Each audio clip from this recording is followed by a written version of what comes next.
P രാമചന്ദ്രന്റെ പട്ടാമ്പിപ്പുഴ മണലിൽ.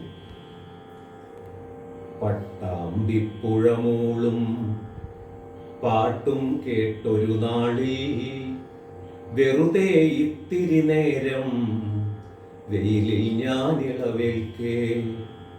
പട്ടാമ്പിപ്പുഴമൂളും പാട്ടും കേട്ടൊരു നാളിൽ വെറുതെ ഇത്തിരി നേരം വെയിലിൽ ഞാൻ ഇളവേൽക്കേ.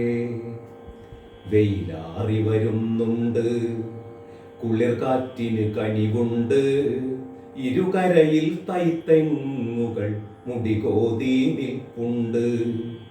വെറുതെ ഇരിക്കുമ്പോഴൻ വിരലോരോന്നെഴുതുകയായി, മണലുഴുതുമറിക്കുകയായി, മലയാളം തെളിയുകയായി.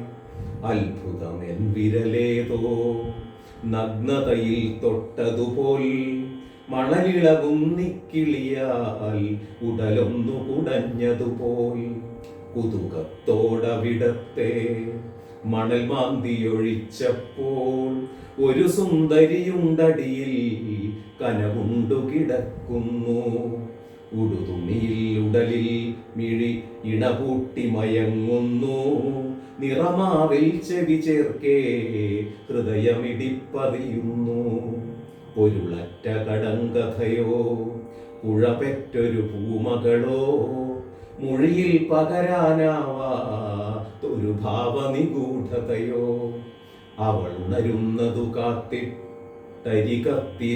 അരികത്തു കിടന്നു ഞാൻ. ഇരവേറി വരുന്നുണ്ട്, നനവാർന്നൊരു കാറ്റുണ്ട്. അറിയാതെയുറങ്ങിപ്പോയി ഞൊടി നേരമുണർന്നപ്പോൾ തെളിവാർന്ന നിലാവുണ്ട്, കരയിൽ കരിനിഴലുണ്ട്.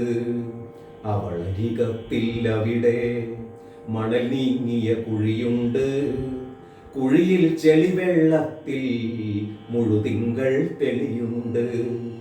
അകലെ കണ്ടേനപ്പോൾ ഉടലാർന്ന നിലാവൊളിയെ, അവളോ പുഴയോളത്തിൽ നിലയില്ലാതാഴത്തിൽ. അരുതെന്നു വിലക്കി ഞാൻ അലറിക്കൊണ്ടെന്നാലും അരയോളം മാറോളം പുഴയിൽ താണവസാനം. അവളൊന്നു തിരിഞ്ഞെന്നെ കടമിഴിയാൽ ഒഴിയുകയായി, അതുമാത്രം പിന്നീടാ മണൽ വിഗ്രഹമലിയുകയായി. പൊളിയല്ലിത് പിറ്റേന്നാ പുഴയിൽ നിന്നൊരു പെണ്ണിൻ ജഡവും കൊണ്ടൊരു ലോറി കയറിപ്പോയതു കണ്ടു. പൊളിയല്ലിതു പിറ്റേന്നാ പുഴയിൽ നിന്നൊരു പെണ്ണിൻ ജഡവും കൊണ്ടൊരു ലോറി കയറിപ്പോയതു കണ്ടു.